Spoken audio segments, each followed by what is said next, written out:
Dobroveče i dobrodošli u emisiju Globalno na radio televiziji BN. Ja sam Boris Malagurski, a u večerašnjoj emisiji razgovaramo na temu bankarskog sektora i ekonomije u Bosni i Hercegovini i regionu, kao i u zemljama širom sveta, o kamatama na kredite, o problemu zaduženih u švajcarskim francima, kao i o temi deložacija. U studiju će nam se uskoro pridružiti i posebni gosti, osnivač pokreta Živi zid Ivan Pernar i profesor korporativnih finansija sa Univerziteta Sinergija Radomir Šalić. A sa nama su i studenti sa Univerziteta Sinergija. Molim se jedan aplauz. A pre nego što nam se pridruže uvaženi gosti, želeo bih da porazgovaramo o jednoj drugoj temi. Pre nekoliko dana je objavljeno da će u septembru u Beogradu da se održe Dani Moskve. Na šta je NATO lobistkinja Jelena Milić iz Centra za euroatlantske studije u Beogradu reagovala na Twitteru komentarom: "Čujem Dani Moskve u septembru u Beogradu. Kamo reciprocitet, odmah Dani Njujorka." Jelena, Njujork nije glavni grad Amerike. Ne znam kako da vam ovo saopštim, ali glavni grad Amerike je Vašington. Neprijatno. Ako govorimo o reciprocitetu, reciprocitet danima Moskve u Beogradu bi bili dani Vašingtona u Beogradu. Ali me čudi što Jelena Milić govori o reciprocitetu. Meni ona deluje da i nije baš nešto objektivna, fair i balansirana. Vi se slažete da i ruska vojska dobije bazu u Srbiji? Ne. A slažete se da NATO dobije ove uslove? Pa samo da čujem. Aha, znači NATO baze da, a ruske ne. Eto, toliko o reciprocitetu. Dobro, Jelena smatra da ne može da se sedi na dve stolice. Što ne bi moglo da se kaže za njenog saradnika u Centru za euroatlantske studije Dušana Gamsera? Pogledajte odlomak iz mog intervjua sa njim za film Težina lanaca 2. Some NGO members were also members of political parties at the same time, like Dušan Gamser, who was an economic advisor at the Center for Euro-Atlantic Studies, as well as the international secretary of the Liberal Democratic Party. So you're a member of a political party and you work at an NGO? Yes, why not? You don't think there's a conflict of interest? No, I don't. Why not? Yeah, these are different things. In political party, you are helping your party colleagues to get to power. You are advising them. You do things, various things in the party. And when you are in the NGO, you do things, maybe same things, by other methods. Koji kralj. Molim vas jedan aplauz za sjajnog Dušana Gamsera, čovek koji je nasmejao bezbroj gledalaca ovog filma. Dušan Gamser nije jedini koji iz NVO sektora zasmejava gledalce. Pogledajmo i ovo. Don't let the whole human rights mantra fool you. Ima li svako pravo na različito mišljenje? Nema. Svako ko šta govori i radi nije nužno mišljenje. Kako je moguće u demokratiji da nema prava na različito mišljenje? U tome i jeste problem. This is especially interesting considering that Borka Pavicevic's Center for Cultural Decontamination received $38,000 in 2013 from the National Endowment for Democracy to promote public debate on various issues. Does everybody have the right to a different opinion? I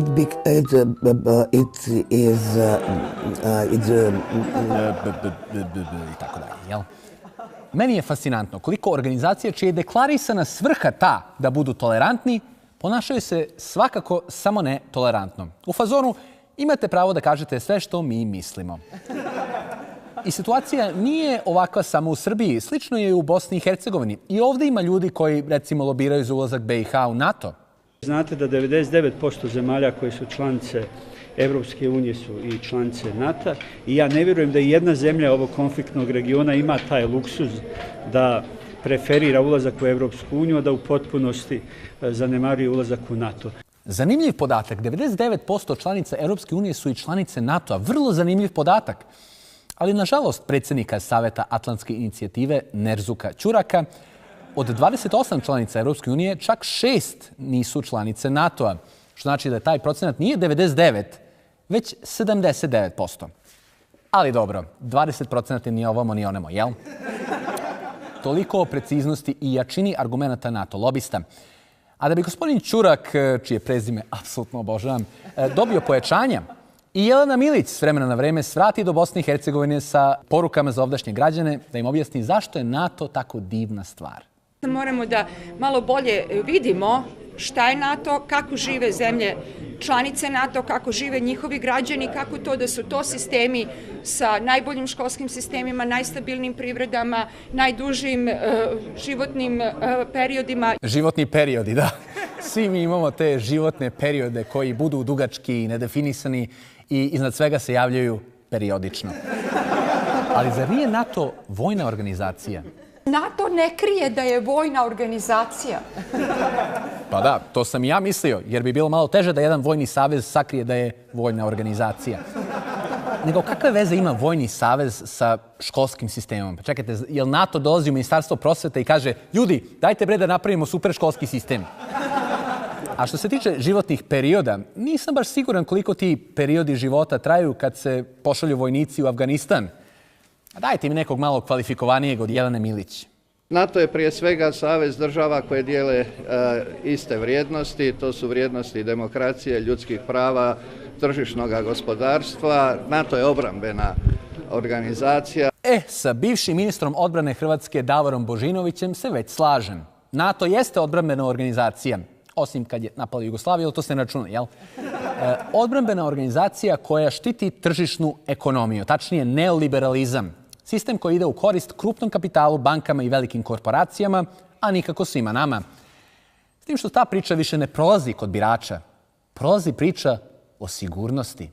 Pošto integracija prema NATO će donijeti Bosni i Hercegovini i sigurnost, i stabilnost, i ekonomski razvoj koja ova država to tako treba. Sjajan argument.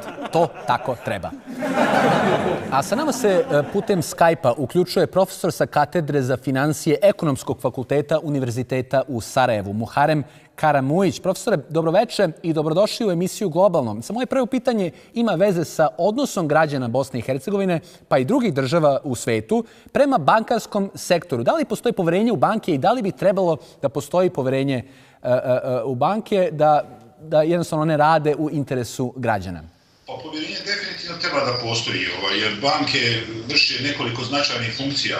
Jedna od najbitnijih je platni promet. Kao što se neki od vaših gledalaca sjećaju, mi smo prije imali SDK, službu društvenog knjigovodstva koja je to radila. To je nestalo. I sada smo osuđeni na bankarski sektor. Tako da bez toga to je u stvari živa kucavica ekonomskog sistema. Inače, trebamo razdvojiti po meni dvije vrste banaka. To su takozvane servisne banke koje su izuzetno puno regulirane i koje vrše manje više funkciju platnog prometa, štednje i tako dalje. Pružaju znači usluge građanima. Imamo investicione banke koje se u stvari bave špekulativnim investiranjem. Problem u svijetu je nastao i uvijek je i bio i sada je trenutno, pogotovo u dobu ove globalne financijske krize, sa ovim investicionim bankama koje su bile manje regulirane i koje su željele da ostvare enormni profit, kao i svako kapitalističko preduzeće, zato ih ne možemo kriviti, znači što više profita, to bolje. Sada, da li postoji povjerenje?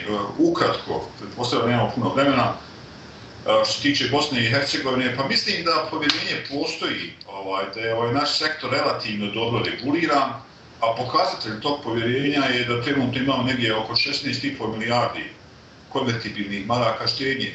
Znači svih faktora od države, stanovništva, poslovnog sektora i tako dalje. Povjerenje, znači kod nas postoji, to povjerenje treba biti. Po meni, mi vrlo malo imamo u našoj državi, vrlo malo imamo investicionih banaka, evo što se pokazalo dobro. Uglavnom su to servisne banke, opet koje su relativno dobro regulirane. Pratimo predizbornu kampanju u Sjedinjenim državama. Kandidat Bernie Sanders zagovara razbijanje velikih banaka i generalno stavljanje Wall Streeta pod kontrolu države. Da li mislite da je to izvodljivo, bez obzira da li će Sanders da postane predsjednik ili ne, i da li mislite da je to dobra stvar? Kada govorimo o Wall Streetu, opet se vraća na prijašnje pitanje, tu se prvenstveno radi o ovim velikim investicionim bankama. I definitivno, što se tiče ekonomije, kompletnog rizika koje jedna ekonomija ima, ideja gospodina, to je predsjedničkog kandidata Sandersa, je dobra. Što je više razbijemo, bit će manji utjecaj. Sad je pitanje koliko je to izvodljivo. Znamo da bankarski sektor svugdje u svijetu, a pogotovo u Sjedinjenim Američkim Državama ima veliki politički utjecaj. Do sada se to pokazalo kao nemoguće. Pokazatelj toga je da je u doba globalne financijske krize Amerika je najviše bila pogođena globalnom financijskom krizom. Ni tada političari nisu mogli puno toga uraditi ljudima koji su vodili te banke i zbog kojih je čitavo društvo, čitava ekonomija Amerike pretrpila velike štete, a preko toga i čitav svijet. Znamo da se vodilo nekoliko parnica protiv tih ljudi, međutim, vrlo mali broj je osuđen, vrlo je to zataškano. Ja mislim da je to sve bilo zbog toga jakog političkog utjecaja. Da se ponovo vratim na vaše pitanje. Znači, mislim da je to dobra stvar, ukoliko je to moguće izvesti, ali da bi se to izvelo, mnoge stvari će se morati promijeniti. Mislim, ja nisam optimista, mislim da se to neće dogoditi. Prvo mislim da gospodin Sanders neće uspjeti postati narodni predsjednik Sjedinjenih Američkih Država, a i da postane, mislim da bi bilo gotovo nemoguće to provesti u dogledno vrijeme. Koliko banaka u Bosni i Hercegovini i u regionu, pre svega u Srbiji i Hrvatskoj, je ostalo u državnim rukama? Da li je ogromno prisustvo stranih banaka zabrinjavajuća stvar i da li nam nešto govori činjenica da ima više zapadnih banaka na prostoru bivše Jugoslavije nego što ima iz, recimo, Rusije, Kine ili neke druge svjetske sile? Znači što, mi znamo da vrlo malo banaka je ostalo u državnim rukama. Vrlo malo, evo, svakim danom se taj broj smanjuje gotovo do nikako. Vrlo malo je ostalo i privatnih banaka u domaćem vlasništvu. I uglavnom se radi to o nekim manjim bankama. Znači, uglavnom su to banke iz centralne Evrope, neke srednje do manje ekonomske snage koji su došle ovdje i koje su uspostavile sistem. Opet, to su uglavnom servisne banke i taj sistem pristojno funkcionira. Mi da nemamo tih banaka, ekonomska situacija bi bila kudikamo slabija. Nije gora stvar. Nije sad čudo što su došle te banke iz centralne Evrope, znači da to su nama susjedne zemlje manje više. Austrija, Italija, dobro nisu baš susjedne, ali tu su vrlo blizu. Tako da, čisto brzina tih zemalja je proizvelo to da su one došle ovdje i da su se uspostavile. Dalje upoređujući te zemlje, to je zemlje centralne i zapadne Evrope, sa Rusijom, Kinom, eventualno Turskom, Brazilom, čak Indijom glede ekonomskog razvoja, bankarski sistem u zemljama centralne i zapadne Evrope je historijski puno više razvijen. Tako da je logično da su one došle ovdje. Znači, mi pripadamo tom regionu, mi smo u centralnoj Evropi, kao što svi znamo, pripadamo tom regionu, imamo aspiraciju ka Evropskoj uniji, to su uglavnom banke iz Evropske unije i logično je da se taj sektor, pošto je inače tradicionalno jači od ovih drugih regiona koje smo naveli, osjeća komotnije i da je vidio teritoriju Bosne i Hercegovine kao nešto gdje se može realizirati.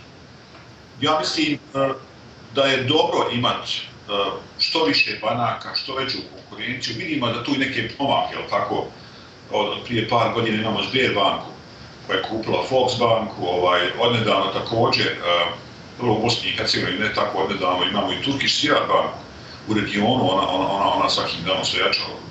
Prije par mjeseci otvorili podružnice i u Crnoj Gori i tako dalje. Tako da, znači, Sberbanka je očigledno iz Rusije, Turkish Ziraat iz Turske, i taj sektor dolazi. Ja mislim, opet, što veća konkurencija, to je bolje. Biće nam povoljnije usluge, imat ćemo veći asortiman proizvoda, a i dalje imat ćemo veliki broj ponuđača i banaka koje će biti, koliko su u većem broju, lakše ih kontrolirati. Hvala najljepše profesoru Karamujiću. Vraćamo se sa gostima u studio odmah nakon reklama.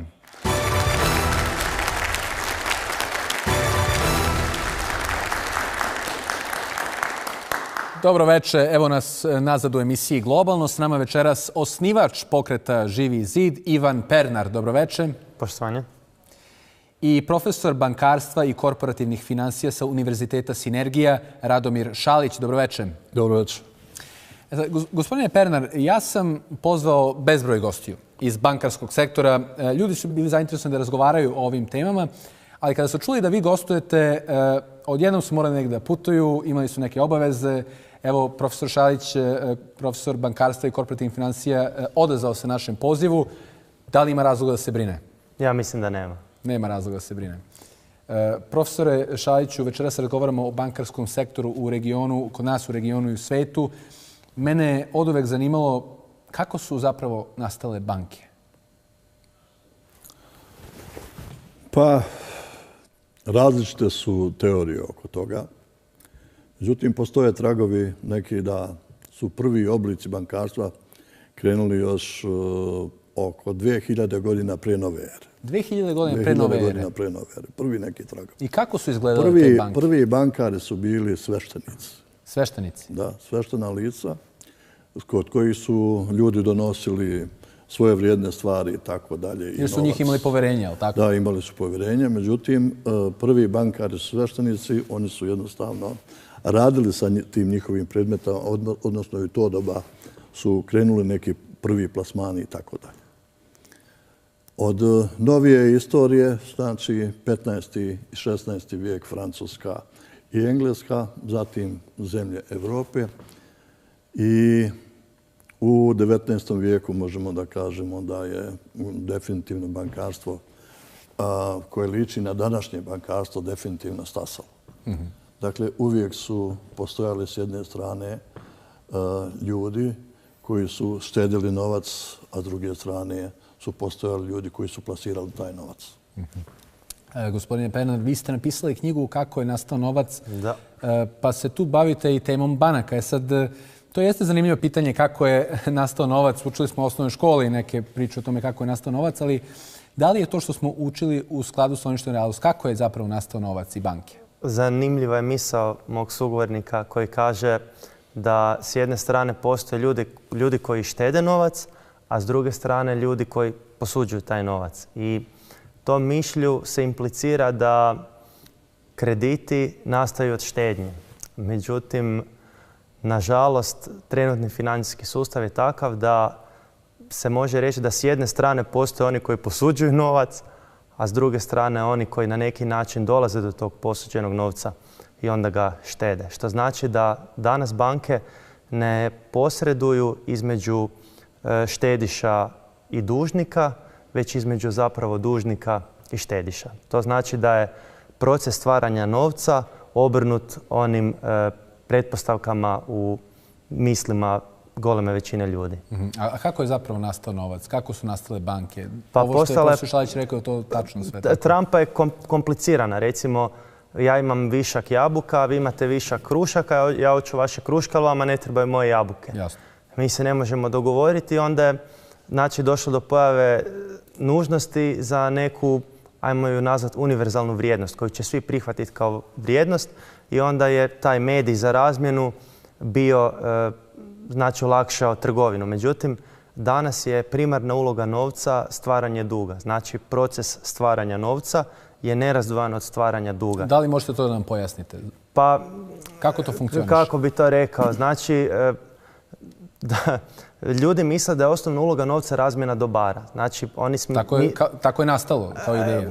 Ideja novca je razmjena dobara, a međutim ta ideja je sa vremenom prešla u to da se prvo izdaju krediti i onda s tim novcem od kredita ljudi razmjenjuju dobra, međutim u konačnici sve te kredite moraju vratiti nazad uvećane za iznos kamata, a novac za kamatu ne postoji i tu onda dolazi do 1.000.001 problema.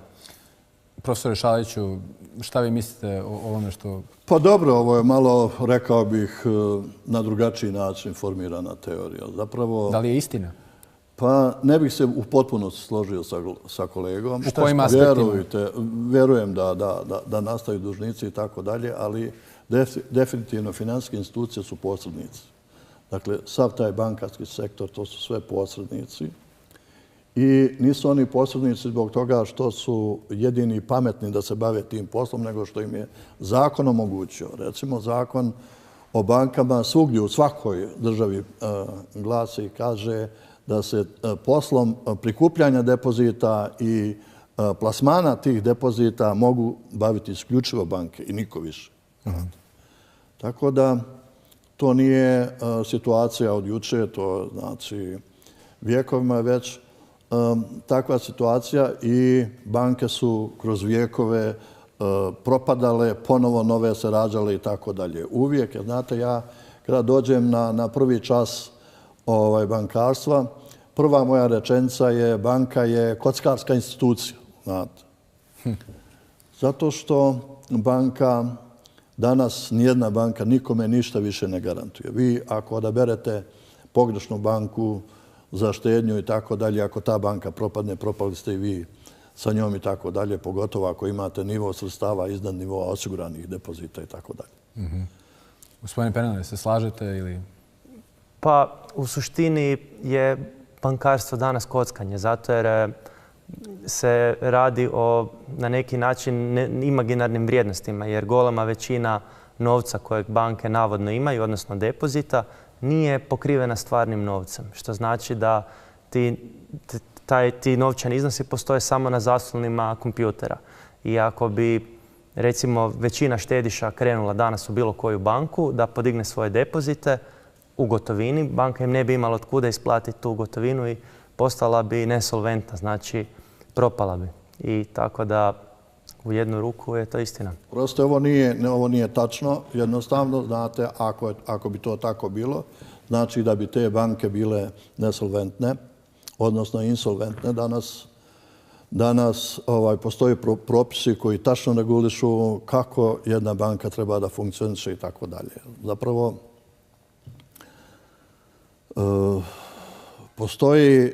postoji izvori sredstava i postoje sredstva. Postoje neki kapital koji je zakonski cenzus i tako dalje i to nije samo obračunska kategorija. Danas zakon kaže da vi u svakom trenutku morate u momentu preseka bilansa dakle imati onaj kapital koji, minimalni kapital koji zakon nalaže. Recimo u Republici Srpskoj ili Bosni danas to je 15 miliona maraka, u Srbiji je to 10 miliona evra i tako dalje. Ne znam tačno koliko je u Hrvatskoj, ali svaka banka da bi funkcionisala, da bi mogla da radi na jedan pravilan način, mora imati minimum kapitala. Normalno, ostali izvori su depoziti i svugdje je pravilo da u strukturi pasive, u strukturi izvora sredstava, kapital čini samo jedan mali dio, sve ostalo su depoziti. Depoziti, znači stanovništva i privrede, to su dakle naši računi u bankama, znači nas kao fizičkih lica, retaila i korporata, odnosno pravnih lica. Može jedno pitanje? Naravno, recite. Gospodine, da li depoziti nastaju od kredita ili krediti nastaju od depozita? Kakav je proces stvaranja novca? To je, ne znam šta da vam kažem na to pitanje. Da li je prvo nastao kredit ili je prvo nastao depozit? Nastao je prvo kredit, ali ne mora samo kredit. Ne mora kredit. Vi govorite o multiplikaciji novca i o monetarnim agregatima i tako dalje. To je tačno da postoji jedan deo gotovine, da postoji jedan depozitni avistan novac i postoje ostali depoziti. Postoje različite vrste novca, ali novac kao takav nastaje izdavanjem kredita. To sam htio reći. Pa ne mora samo izdavanjem kredita. Vidite, može neko donijeti novac u banku bez izdavanja kredita. Točno. Postoje ljudi koji realno štednje, postoje kompanije koje imaju novac. Znate, međutim, i taj novac se multiplicira. A kako je nastao taj novac? Sačekajte, iz tih izvora, znači, bankar ne pitajući ni vas, ni mene, ni bilo koga, ni bilo kojeg štedišu, on vrši plasman. Naravno, pod određenim pravilima. E sad, ako poštuje sva pravila, on neće imati sigurno problem. Međutim, odnosno, on mora da poštuje dva osnovna pravila. Horizontalna i vertikalna pravila finansiranja, vidite. Sad ću da vam kažem. Šta to znači horizontalno i vertikalno? 1894. godine rekao horizontalno pravilo finansiranja, dakle, to je poređenje dijelova ili podsistema pasive i podsistema aktive, odnosno sredstava izvora, u kome se kaže da je obavezno, znači zlatno bankarsko pravilo finansiranja, da kratkoročne izvore možete plasirati kratkoročno, dugoročne izvore dugoročno. Znači vi ne možete, odnosno nema smisla da iz kratkoročnih izvora vršite dugoročne plasmane, što danas recimo mnoge banke rade, pa onda dolazi do prelijevanja iz jednih izvora u druge i tako dalje. Znači onaj ko poštuje horizontalna pravila finansiranja, taj neće imati problem da sutra bilo ko da dođe u banku, da naplati, da što god poželi u životu da to naplati. Jer postoji ta ročna usklađenost, znate. Postoje kratkoročni izvori, srednjoročni izvori, dugoročni. Ako ste vi iz dugoročnih izvora napravili dugoročan plasman, vi nećete imati problem. Ako ste iz kratkoročnih, također nećete imati problem. Ali ćete imati problem ako mi danas donesemo naše plate u banku, a vi ih uzmete i plasirate ih dugoročno i mi dođemo sutra i pitamo gdje je nas novac. Vi kažete dođite sutra, dođite prekostra. Čim vam kažu dođite sutra, dođite prekostra, znajte da su preplasirani, odnosno da nisu naplatili neko potraživanje od ranije. Dakle, ukoliko se poštuju pravila, a drugo, rekao sam, vertikalna pravila finansiranja su, dakle, upoređivanje dijelova pasive, odnosno izvora, znači kapitala i ukupnih izvora. Svaka banka tako funkcioniše, znate. U Americi se strašno dobrom bankom smatra ona koja ima 5% kao leverage, znači u strukturi pasive, kapital 95% tuđi izvor, znate.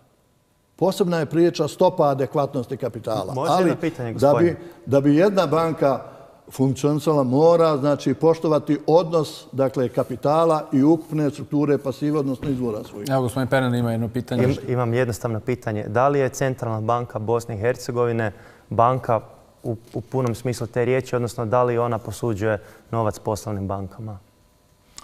Centralna banka ne posuđuje novac, niti ima pravo po zakonu. Znači, Centralna banka Bosne i Hercegovine... Samo sekundu. Znači, mi smo došli do zaključka da Središnja banka u BiH uopće ne posuđuje novac poslovnim bankama, što znači da ona funkcionira kao mjenjačnica, da domaće banke u BiH posuđuju vani eure, u Centralnoj banci mijenjaju te eure u konvertibilne marke i onda razni subjekti, znači bilo pravne ili fizičke osobe ili sama država, posuđuju taj novac. I onda ti subjekti taj novac koji su posudili daju, recimo država isplati mirovine i sad recimo ajmo poći pod hipotezom da je gospodin Malagurski umirovljenik, on bi imao kod sebe 200 maraka, međutim kada bi izvor tih njegovih 200 maraka u biti dug. Znači on ako polaže tih svojih 200 maraka u banku, nije... I onda banka poslije plasira tih 200 maraka kao nekome kao kredit, hoće reći da je znači izvor svog novca u suštini u uzimanju kredita. Ovo apsolutno nije tačno. Možete reći što točno? Ja ću samo da vam kažem ovako. Centralna banka Bosne i Hercegovine je vrsta monetarne vlasti currency board. Znači, onoliko koliko je Centralna banka Bosne i Hercegovine oštampala novca, naštampala, izvršila emisiju novčanica, toliko je morala da ima deviza i zlata uprotiv. To je osnovna karakteristika currency boarda. Drugo, samo da vam kažem dalje, dozvolite samo dalje. Znači, to je u Bosni i Hercegovini. Drugo, u Centralnoj banci Bosne i Hercegovine sjedi Međunarodni monetarni fond, znači koji ima direktnu kontrolu nad emisijom novca u Centralnoj banci. Ali rekao sam ovo. Centralna banka nema ništa sa plasmanima, to joj je zakonom zabranjeno. A sad ste rekli da posuđuje novac. Posuđuje novac. A kako onda nema ništa s plasmanima? Nema ništa, to joj nije u zadatku. Ako ne plasira novac, da li ga posuđuje ikome? Centralna banka Bosne i Hercegovine plasira novac u Evropu, u kvalitetne banke, u Bundesbanku, što hoćete reći da njima trebaju ti novci? Molim? Hoćete reći da Bundesbanci u Njemačkoj trebaju novci iz Bosne i Hercegovine? Ne trebaju novci iz Bosne, nego jednostavno banka mora držati novac po defaultu negdje u inostranstvu u nekoj kvalitetnoj banci da bi imala bilo kakvu zaradu od tih sredstava.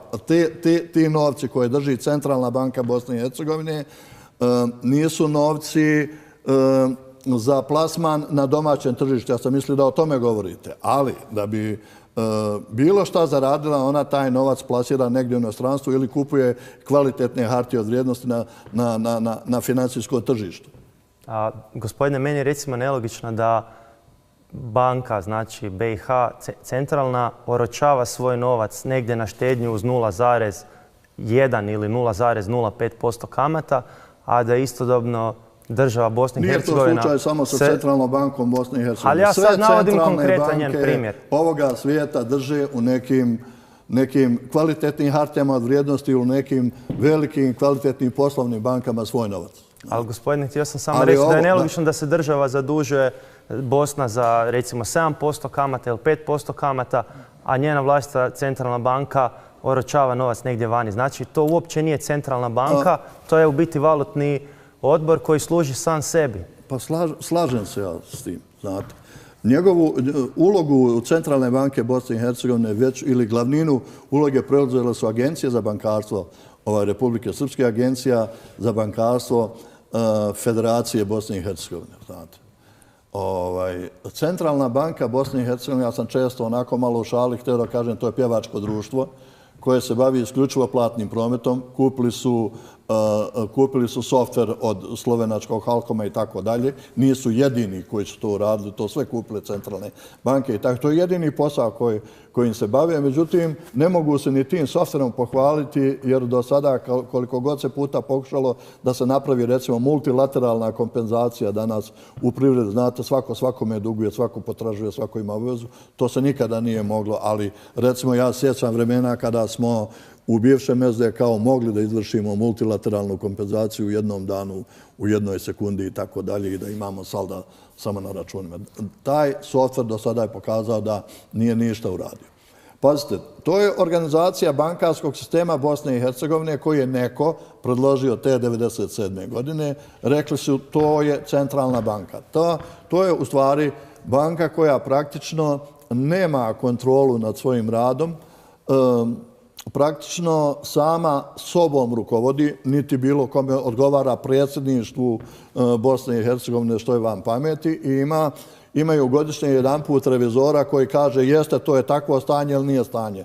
A to što je neko napravio štetu sada ogromnu na plasmanima kada su u pitanju hartije od vrijednosti, kada su napravljene ogromne negativne kursne razlike, znači godinama se postoji jedna ekipa, to pravi i to se vidi u izvještajima, to za taj deo poslova niko ne odgovara, niti to ko kontroliš. Gospodine, imam još jedno pitanje meni. Evo, izvolite, gospodine Perena, možete vi da preuzmete. Meni na srcu, ako se složimo s time da, znači, Centralna banka BiH u biti funkcionira kao ovo što ste rekli, valutni odbor, odnosno mjenjačnica.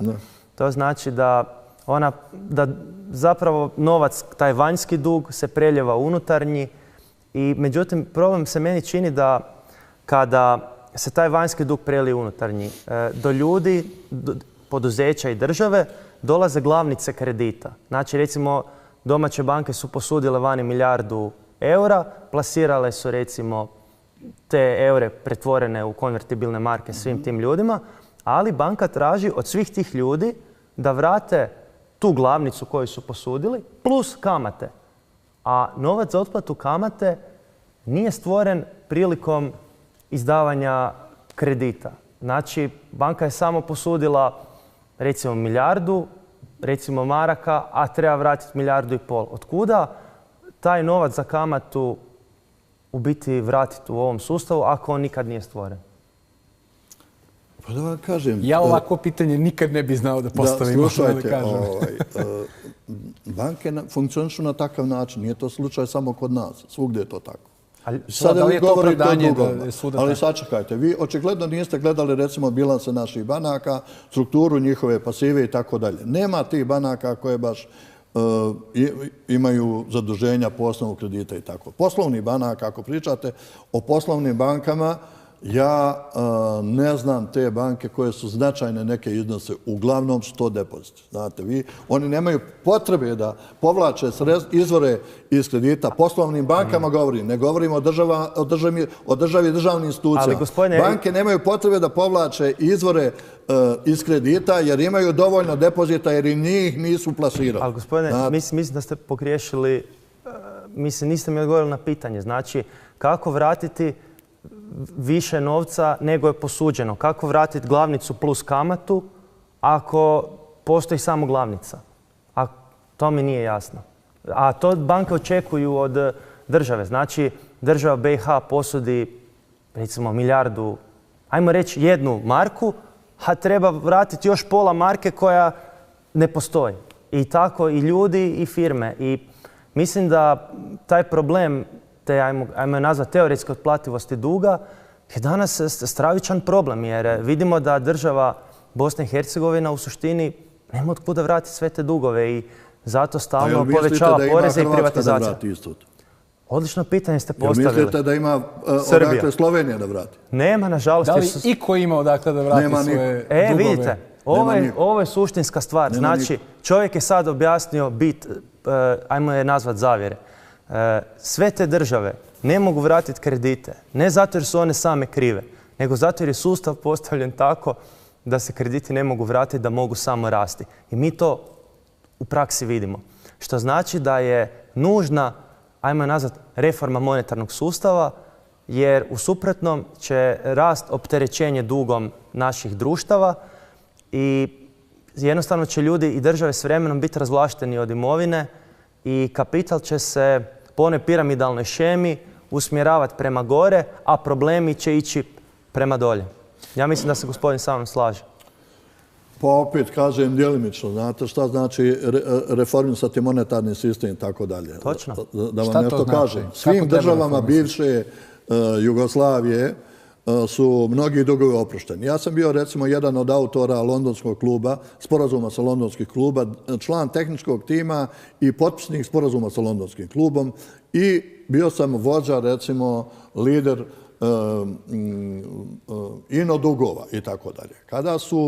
Kada je stao rat, prvo što su ljudi iz međunarodnih financijskih institucija uradili, došli su u Bosnu i tražili su da priznamo dugove one koje smo imali, stvorili prije rata i tako dalje. Dakle, morali smo donijeti zakon o ino dugovima na nivou stejta, na nivou entiteta i tako dalje.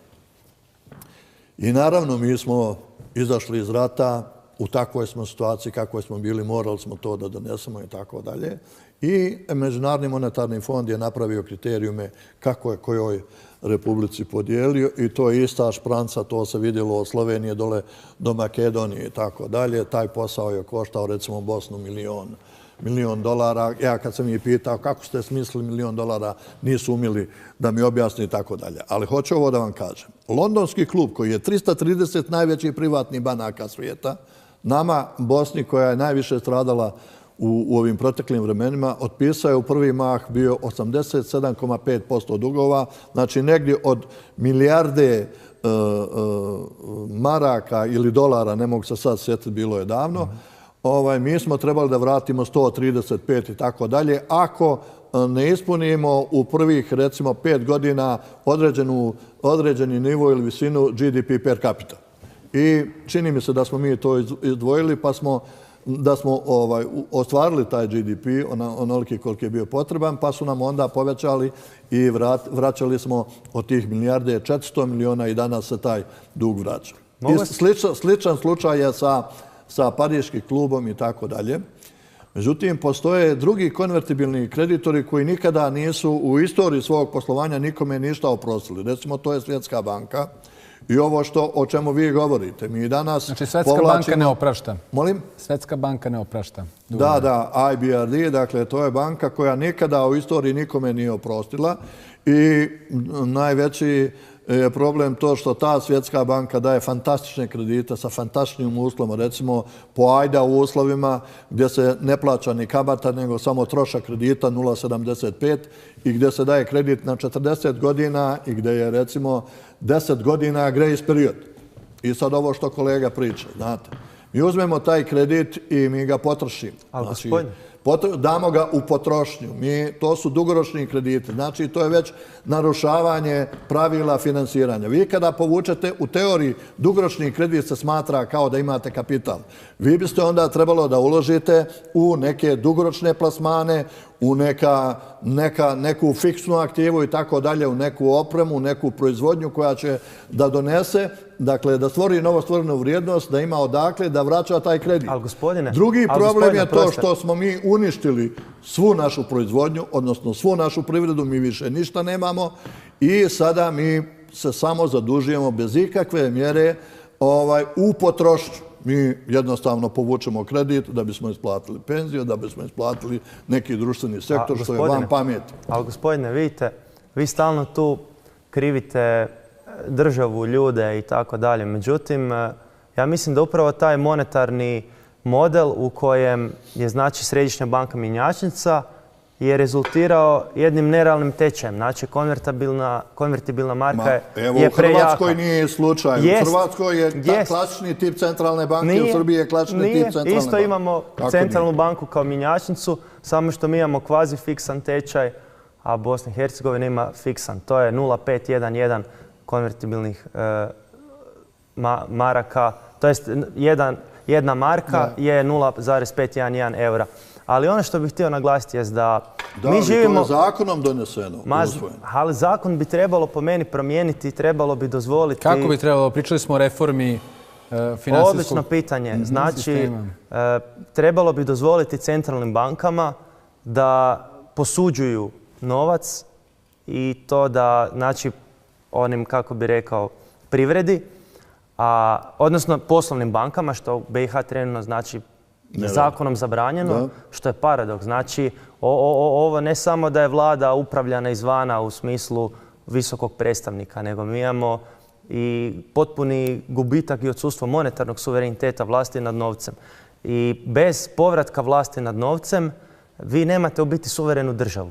Jer ako vi ovisite o nečijem novcu, taj drugi će vama govoriti ono što ćete vi raditi. Što znači da zapravo Bosna i Hercegovina, ja bi čak rekao da to nije jednostavno suverena država. Kada visoki predstavnik može srušiti bilo koji zakon koji se donese, a te poslanike su birali građani, onda se postavlja pitanje koji je onda smisao uopće izbora ako se ne mogu donositi zakoni, kao recimo ovaj suštinski izmjena zakona o centralnoj banci. I što je jako bitna stvar, država trenutno se zadužuje od poslovnih banaka. Država bi trebala do novca dolaziti izravno od svoje središnje banke. Znači, država Bosna i Hercegovina, umjesto da diže kredite kod kojekakvih tih svjetskih hoštaplera, trebala bi reći, pokucati na vrata centralne banke i reći ovaj mjesec nam treba toliko i toliko za mirovine, molimo da nam date taj novac i država bi trebala, to jest banka bi trebala njima dati taj novac nepovratno, zato jer država svake godine ima deficit i država nikad ne može vratiti prethodno uzeti dug. Što znači da samo da objasnim tu srž problema, ako vi imate deficit od 7% na godišnjoj razini, znači manjak u proračunu, ako vi nepovratno iz centralne banke pokrivate taj deficit iz godine u godinu, onda se taj deficit ne akumulira, znači ne zbraja se. A ako se novac za pokrivanje deficita posuđuje, tada vi imate jedne godine deficit 7%, iduće godine već 7 plus 7 14, pa plus 7 21, pa plus 7 28 i vi zapravo u par godina, ajmo reći 10-20 godina, kad se zbroje svi ti deficiti zajedno, plus kamate svake godine, plus, puta, vi jednostavno zbog relativno malih iznosa deficita i malog duga kojeg ste uzimali na godišnjoj razini, vi za 20 godina imate enormne dugove koje nemate od kuda vratiti. I onda se postavlja pitanje šta ćemo raditi ljudima. Znači, očito je da ljude, kao traži se od njih da daju mlijeka, a nemaju od kuda. I onda idu ti rezovi, idu te mjere štednje i sva ta propaganda koja tvrdi da smo se mi sami krivi.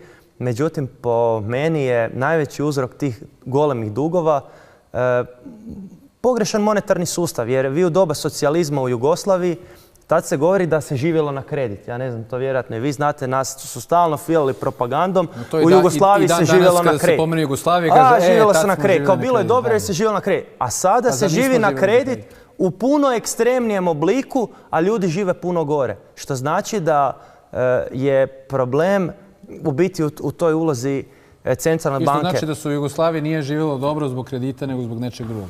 Točno. Znači, sustav je bio human. Jednostavno, država je emitirala novac i ljudi su imali novac. Ha, i obezvređivala. Naravno, izvolite, imate reč. Ja se izvinjavam stvarno. Ja se nikad nisam slagao, naravno, sa ortodoksnim tipom currency boarda kao što je u Centralna banka Bosne i Hercegovine. Znači da nemate pravo. Imate novac iz obaveznih rezervi, likvidnostnih rezervi i tako dalje, nemate pravo da ga plasirate. Međutim, da vam nešto kažem, u Hong Kongu je currency board isto. Ortodoksni currency board u zemlji koja ima vjerovatno među najvećim GDP-om per capita, sigurno po stanovniku i tako dalje, jedna od najbogatijih zemalja na svijetu, ali pazite, ortodoksni tip currency board. Međutim, nama je currency board već evo od 1997. godine, gotovo 20 godina da funkcioniše i tako dalje. I mislim da je davno vrijeme, ja sam i o tome nekad nešto govorio, bilo da prevaziđemo taj tip ortodoksnog currency boarda i tako dalje. Da makar kažemo jedan dio tih sredstava da možemo da pustimo prema poslovnim bankama, da možemo da plasiramo i tako dalje. Međutim, u zemlji u kojoj ništa ne funkcioniše, po meni currency board je najveća sreća. Evo samo da vam kažem jedno. Mi imamo komšije ovamo u Srbiji, recimo, gdje je plivajući kurs, dakle, klasični tip centralne banke i tako dalje, i gdje je sada ovih dana problem švicarca i tako dalje. Rekli ste da u Srbiji funkcionira kao klasična centralna banka. Ako je to istina, zašto su onda krediti izdavani u stranim valutama? Zašto su banke vezale kredite u recimo eurima, ako je pokriće za novac koji su davale u dinarima iz centralne banke, a ne u vanjskom dugu? Objasnite mi tu nelogičnost. Ma nije sam u tom smislu mislio da vam kažem. Slušajte, mislim, htio sam ovo da vam kažem. Devizna klauzula je uvedena nikada prije rata. Devizna klauzula nije postojala, a krediti su se plasirali. Međutim, mi smo zbog toga upropastili onu bivšu državu. Znate, mi smo se tada zaduživali u dinarima, u domicilnoj valuti i tako dalje i vraćali u domicilnoj valuti, imali neviđenu stopu inflacije i vama je bila interesantna rata prve godine, 5. ili 15. godine kao da nije postojala. Međutim, htio sam ovo da kažem, da u Srbiji imate plivajući kurs i da danas ljudi, ne samo zbog švicarca, zbog te devizne klauzule svakodnevno podnose negativne kursne razlike. Znate. To u Bosni nema. U Bosni su ljudi makar u ovoj napačenoj zemlji u kojoj ništa ne funkcioniše, kao ni u Hrvatskoj, kao ni u Srbiji, složit ćete se kada je u pitanju privreda, makar kada mu dođe ona rata, ona je ista u markama prva rata i 51. i 101. Razumijete li me? U Srbiji nije. U Srbiji imate ratu, anuitetni plan je u evrima, a kakav će biti kurs dinara u odnosu na euro i tako dalje, niko ne zna. I ljudi, recimo, kada se uporedi u zadnjih 10 godina funkcionisanja takvog kursa, ogromne negativne kursne razlike. Ljudi su, stanovništvo napravilo ogromne gubitke zahvaljujući tim kreditima. Ne govorimo o švajcarskom franku, znači upoređenjem sa eurom. Hoću da govorimo o švajcarskom franku. Naime, zanima me da li biste mogli da objasnite gledalcima koji možda su čuli nešto da neki ljudi imaju probleme sa švajcarcima, samo onako u što jednostavnijem obliku da objasnite šta se tu zapravo desilo. Pa desilo se da je dinar obezvređen, odnosno sve nacionalne valute ovih bivših u odnosu na švajcarski franak, odnosno naglo je porastao. Kako se to desilo? Zbog čega se to desilo? Zahvaljujući odlukama švajcarske vlade. Oni su Zašto su oni to učinili? Pa to su njihovi interni razlozi da bi spasili verovatno svoju privredu i tako dalje, ali to se odrazilo na nas veoma negativno i naši ljudi su stradali. Međutim, ja ne smatram da u svom tom procesu treba ti ljudi sami da podnesu taj teret negativnih kursnih razlika, nego da tu treba da participiraju sve te banke koje su uzele najveći kajmak na kugli zemaljskoj vjerovatno nigdje veće kamatne marže na svijetu nisu nego na ovim prostorima. Dakle, napravili su fantastične zarade i sve ono što su uložile prvih godina kada su dolazile ovamo, one su davno to povratile, sve što su uložile i danas praktično žive od naših depozita. Naše depozite plasiraju nama po enormno visokim kamatnim stopama, zahvaljujući tome što je country risk veoma visok i tako dalje, pravdajući sve vrijeme. Međutim, realno ne zaslužuju tolike profite. Ali pošto su ih ostvarili, i što je evidentno, i pošto su ih iznijeli, da je recimo u Bosni klasični tip centralne banke, vjerovatno bi centralna banka mogla da pozove poslovne banke i da pokušaju na neki način da se dogovore i poslovne banke, jedan deo duga i jedan deo da to snosi centralna banka, odnosno jedan deo poslovne banke, jedan deo stanovništva, jedan deo država sama da snese pa da nekako prevaziđemo taj problem, ali u svakom slučaju da se to sve prevede na neku stabilniju valutu, recimo na euro i tako dalje. Da, gospodine Pernar, kako biste nam vi objasnili tu krizu zaduženih u švajcarskim francima i šta vi mislite treba da se uradi? Da li se slažete sa profesorom Šaladićem po pitanju rješenja za njihove probleme? Po pitanju uzroka krize se ne slažemo. Znači, uzrok nije odluke švicarske vlade, nego odluke vlade europskih zemalja koje su napravile enormnu emisiju eura, odnosno u obliku kredita. Znači, jednostavno su rekli centralnoj banci, europskoj,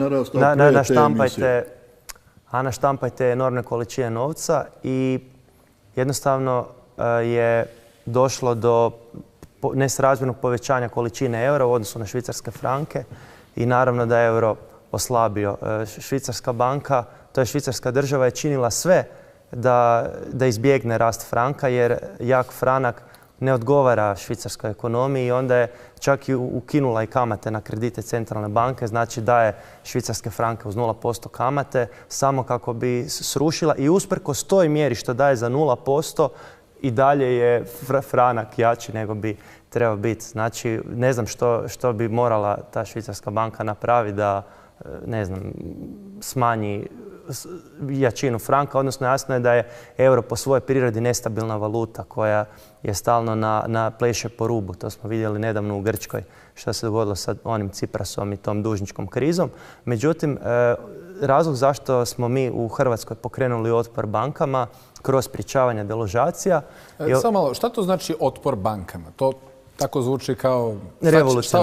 Revoluciju protiv banaka. Pa vidite, ako država ne može vraćati svoje kredite i ako se slažemo da ni okolne države oko nas ne mogu vraćati te kredite, odnosno da je sustav postavljen tako da se oni ne mogu vratiti, onda je logično da ne mogu građani snositi teret krize, znači kreditne krize. Drugim riječima, ako su krediti u teoriji neotplativi, koji je smisao da recimo se mene ili vas sutra deložira zato jer ne možemo vratiti kredit ako ja i vi nismo ti koji smo tako postavili taj sustav.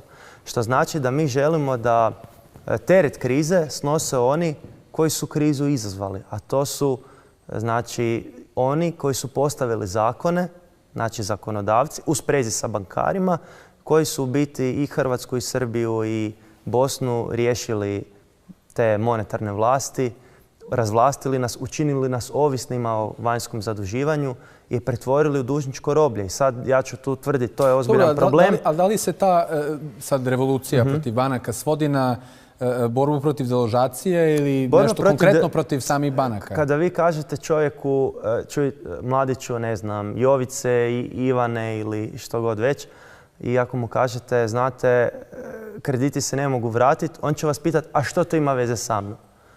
Znači, ljude prosječno ne zanima uloga središnje banke. Ali ako mu kažeš, Jovice, sutra će tebe i tvoju obitelj banka deložirati, a niste vi krivi i mi ćemo vas braniti, onda Jovica počinje razmišljati. Okay. Da, ali možda će Perica da dođe i kaže, pa dobro, normalno da će da ga deložiraju zato što nije platio dug, pa ako ne plaća rate, komu je kriv? Mora da plaća rate. Pitanje koje ste postavili je u biti vrhunsko pitanje. A zašto?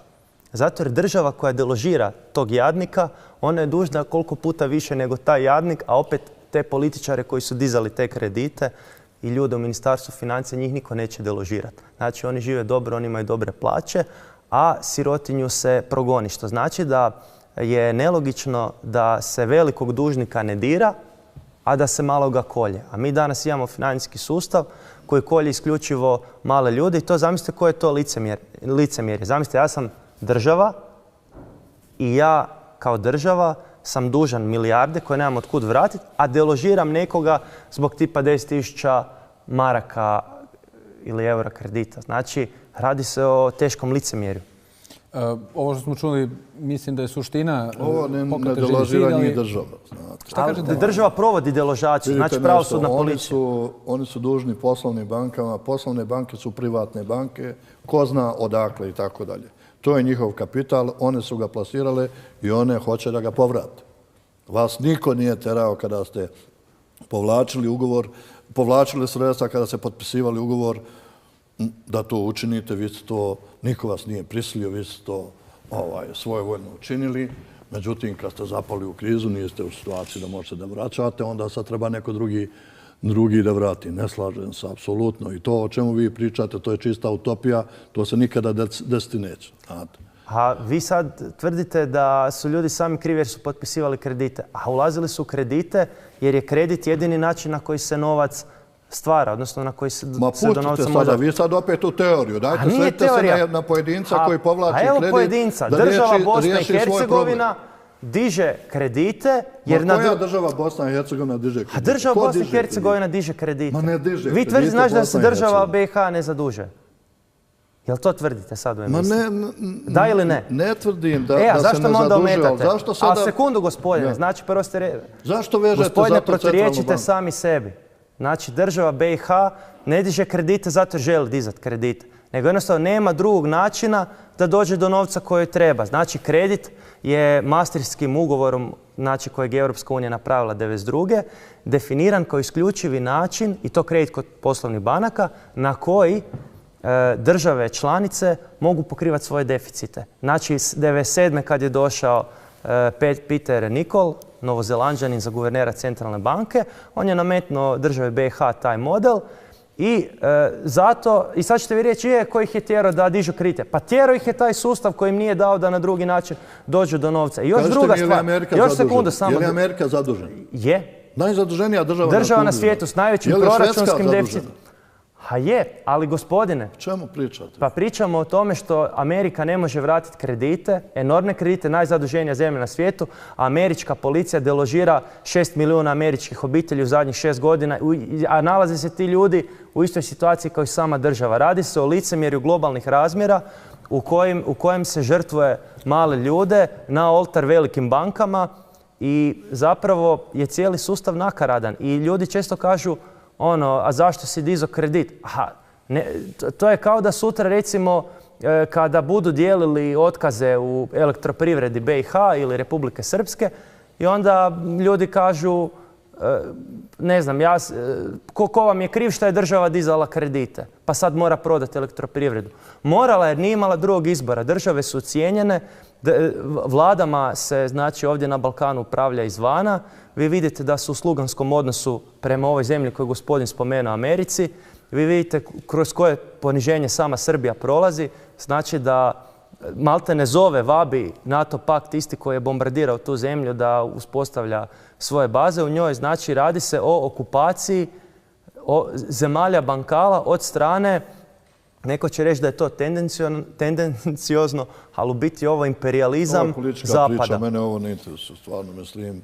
Hajde da pričamo o bankarstvu, ako hoćemo da pričamo i to konkretno. Hoćete li o bosanskim bankama da pričamo, konkretno poslovnim, o tome možemo, ali pustite ovo. Sada ovo je teorija koja se nikad ostvariti neće.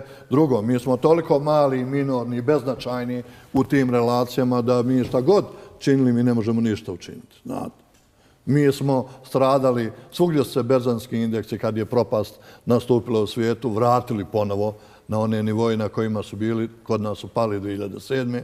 2008. i ostali do današnjeg dana, nigdje makle dalje od početka nismo. To govori koliko smo mali i smiješni. Ne samo Bosna, nego i Hrvatska i svi skupa, jer em je berza smiješna i mala, plitka, nikakvog prometa i nema i nikakve pokazatelje ne možete izvući iz nje.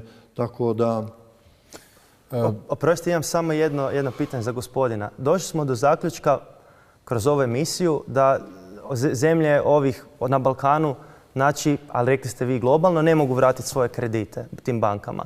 Ja onda postavljam jedno suštinsko pitanje. Zašto onda banke posuđuju Bosni i Hercegovini, Hrvatskoj, Srbiji novac? Da li je to zato jer one vole naše zemlje ili je to zato jer žele uzeti naš kapital? Molim vas, gospodine, da mi odgovorite.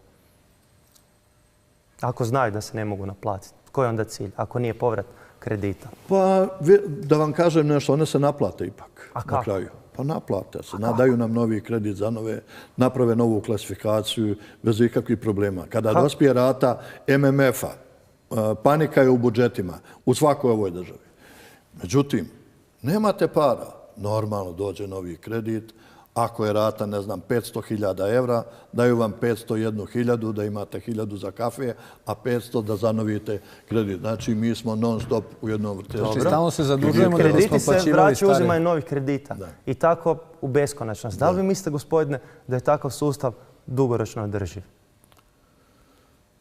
Pa, stvarno da vam kažem, ja nisam dovoljno pametan. Ja nisam monetarac, niti razmišljam na takav način. Ja sam mikroekonomista i samo se bavim stvarima na nivou poslovne banke. Evo, gospodine, ako vi ne možete vraćati kredit na mikrorazini. Makro pogledi vaši i tako dalje. Ajmo reći na mikrorazini. Ako ja dižem stalno kredit i jedan kredit prebijam novim i to mnogi građani rade. I firme isto to rade. Recite, gospodine, kamo na duge staze vodi takav put? Možete li reći gledateljima? Kamo na dugi put? Da, na duge staze, kamo vodi takav model? Na mikrorazini. Zašto ste stručnjak? Pa da vam kažem, to nije uopšte takva slika o kojoj vi pričate. To nije takva slika, znate. Danas MPL-ovi u Bosni i Hercegovini iznose nekih 15% svega. Znači, oni bad loans su C, D, E kategorije i tako dalje. Sve ostali krediti su regularni, funkcionišu, naplaćuju se i tako dalje. A vi ste sad malo preobjašnjavali... Kada dođete u situaciju reprograma ili refinansiranja, nastaju problem i tako dalje, ali nije tako značajno izražen problem. Ali gospodine, niste uopće odgovorili na moje pitanje. Ja sam vas pitao, ako pojedinac, znači fizička ili pravna osoba, na duge staze, stalno jedan kredit, manji kredit prebija uzimanje...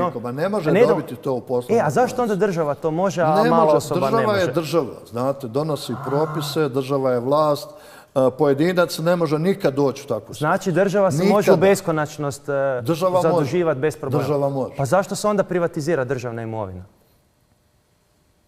Pa pitajte one koji su to uradili, koji su privatizovali državnu imovinu. Ali pogledajte nešto. Znači vi tvrdite da oni na svoju ruku to rade, a da nisu ocijenjeni od banaka. U ekonomskoj politici jedne države ne piše ni slova o monetarnoj politici, o bankarstvu i tako dalje. Državu koju vode ljudi koji nemaju predstave kako će njihov cash flow u budućnosti da izgleda, kako će ti njihovi prilivi odlivi. Ko će to da vraća? Mislim da to danas nikoga ne interesuje. Nigde na ovim prostorima. Pogotovo oni koji vode državu. Nažalost. Njih to ne interesuje. Nažalost. Oni gledaju da opstanu na vlasti tako što će se zadužiti, riješiti problem trenutno, a napraviti još veći, što će naši unici da vraćaju te dugove, to je... Ali neće ih ni oni moći vratiti, nego će država beskonačno se zaduživati. Bankrotirat ćemo svi na kraju. Ajde da u ovom pesimističkom trenutku napravimo kratku pauzu, kratke reklame, pa se vraćamo.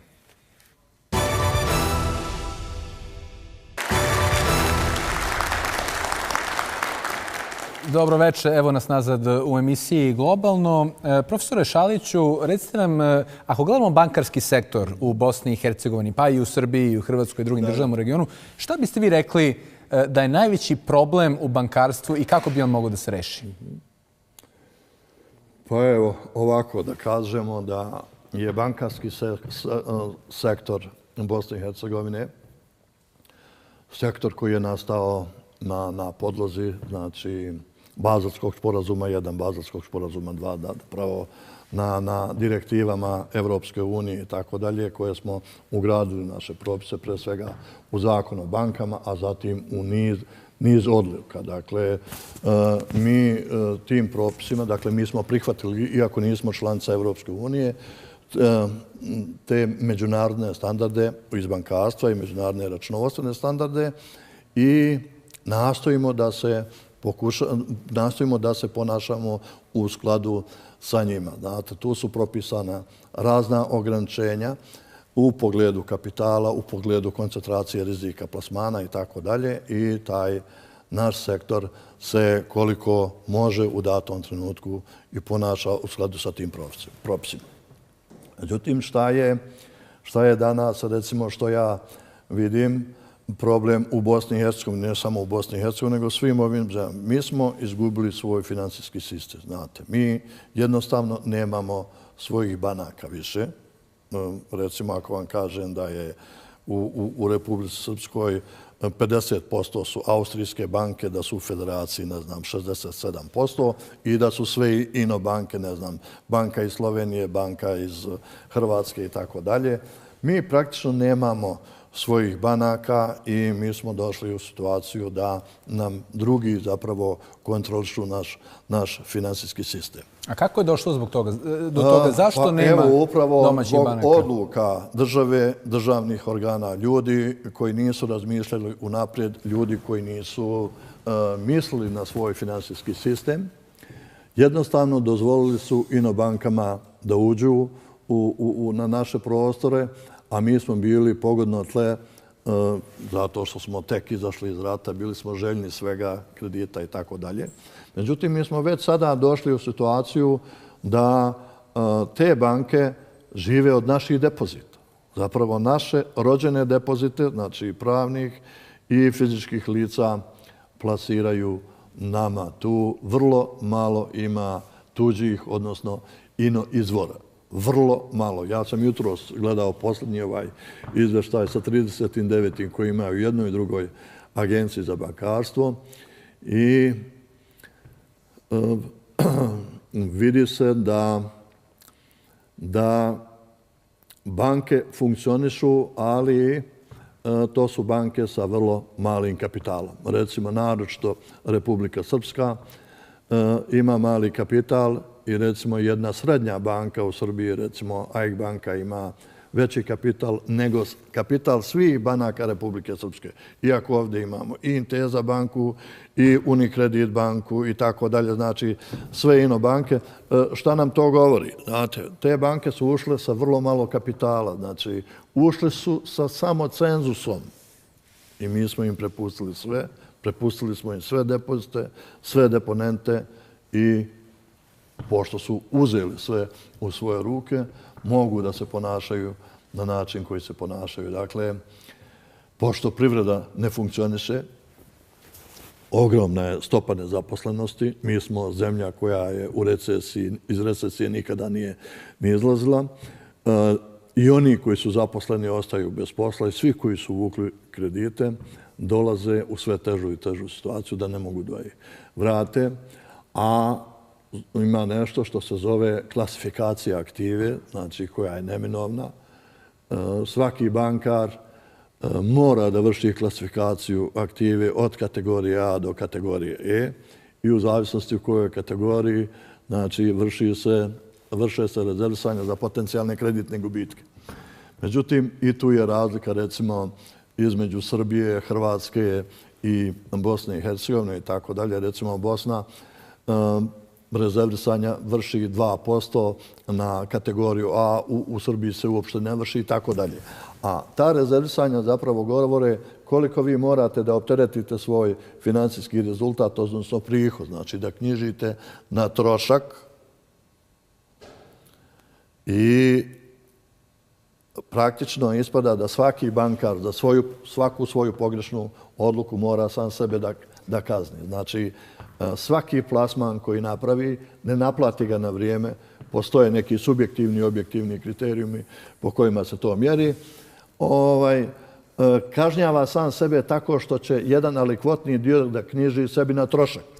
kada proknjiži na trošak, znači smanjuje rezultat i svjedoci smo ovih dana i u Srbiji je nestalo 5-6 banaka, zahvaljujući upravo klasifikaciji aktive, zahvaljujući znači toj obavezi da mora da proknjiži nenaplaćeni kredit na trošak, nestale su banke, jer gubitak je toliki da prelazi tekući rezultat, sve što pređe preko toga ide na teret kapitala i banke tako ostaju bez kapitala, odnosno ostaju bez dozvole za rad, zahvaljujući tome što su ili nemaju, ili padaju ispod cenzusa, ispod recimo 10 miliona, ili imaju stopu adekvatnosti kapitala ispod zakonom zadate, znači ispod 12%, postaju podkapitalizovane i u tom trenutku, naravno, po sili zakona ulazi im prinudna uprava i tako dalje, onda slijedi stečaj, likvidacije, šta sve poslije toga ne ide. Ali hoću ovo da kažem, da se u Bosni, da je Bosna prihvatila, dakle, sve te međunarodne standarde, da mi čak možemo da kažemo da u cijeloj toj privredi, jer bankarstvo je grana privrede, možda najuređeniji sektor. Znate, mi funkcionišemo već 20 godina, međutim, to je evidentno.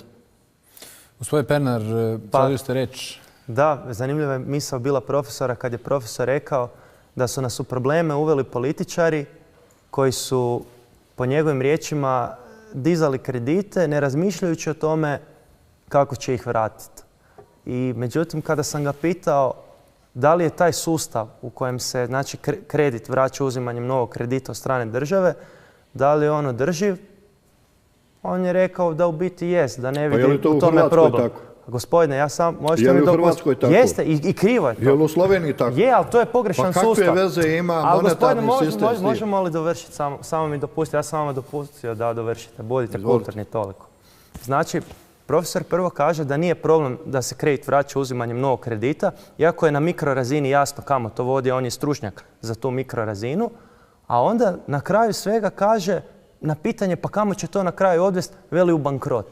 Znači, on ima svijest o tome kamo će to na kraju odvesti, ali kaže to je put kojim treba ići zato jer i Srbija ide tim putem ili Hrvatska. To je kao priča, ne znam, i sad moramo mi ići putem kao Sirija, Libija ili Irak, zato jer i te zemlje idu tim putem. Nas zanima, to jest građane ovih zemalja, treba zanimati prvenstveno kojim će putem oni ići i da li je taj put za njih dobar ili nije.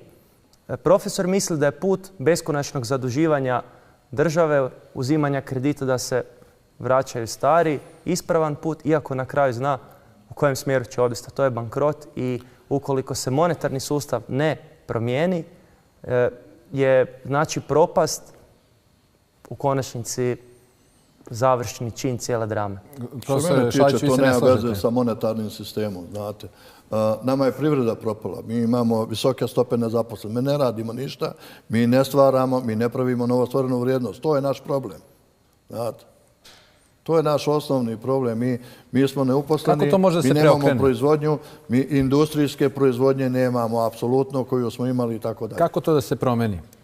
To je moje pitanje. Kako da se pokrene proizvodnje? Da li to može samo države ili postoji neko drugo rješenje? Vidite nešto, kad je nastupila ova kriza u Americi i tako dalje, to sve što se desilo, kad su nas uništili, također, zahvaljujući što su pokrivali svoje gepove, naša su tržišta srušili i ostala su na istom nivou. Tada je, recimo, Federal Reserve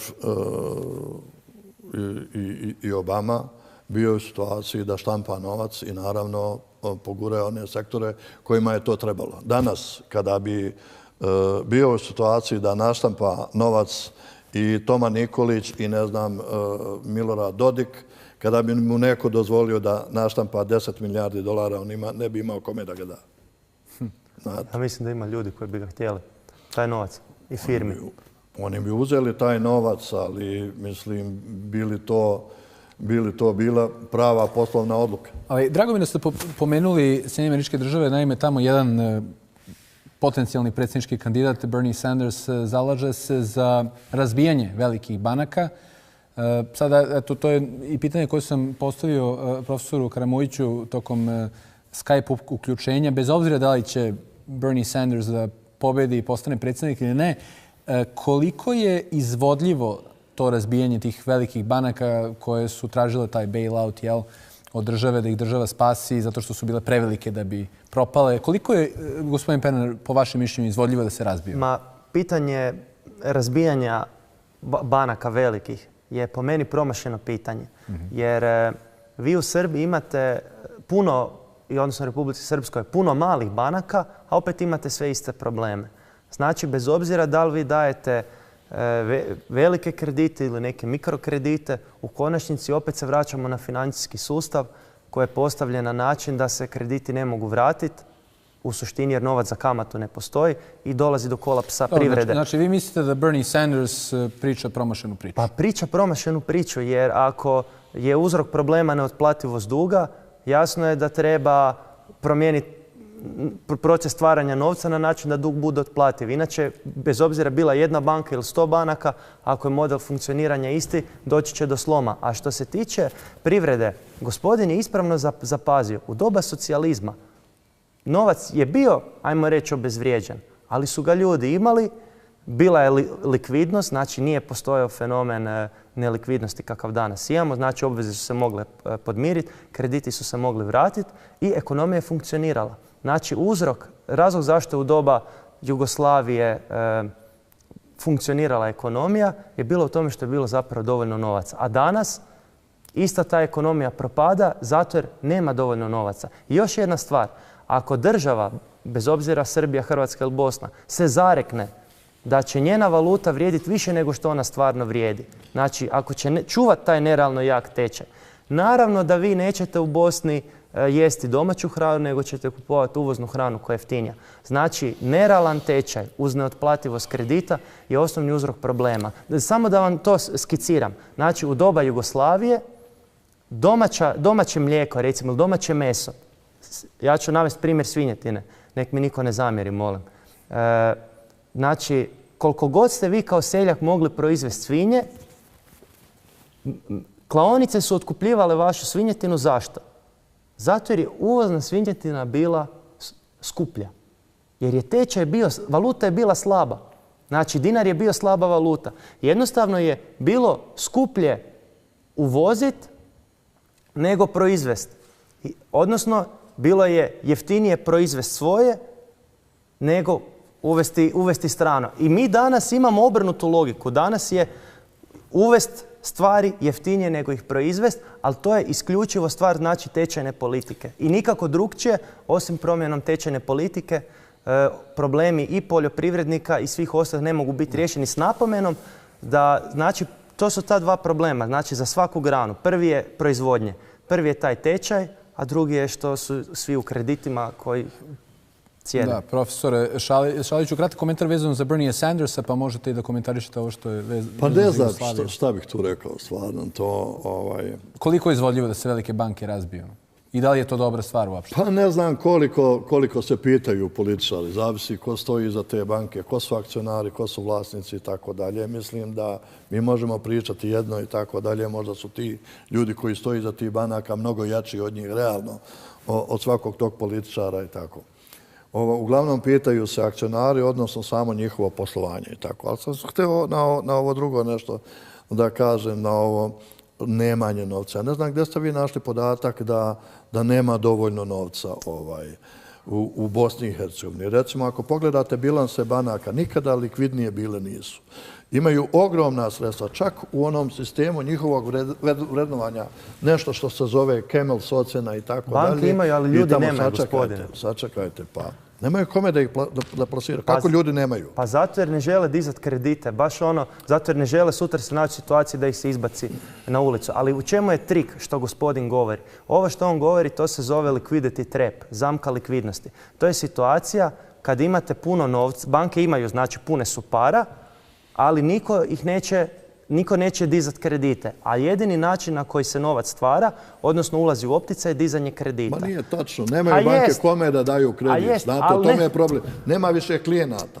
Znate šta? Lako je ovako teoretska. Mnogo je teže voditi jednu banku.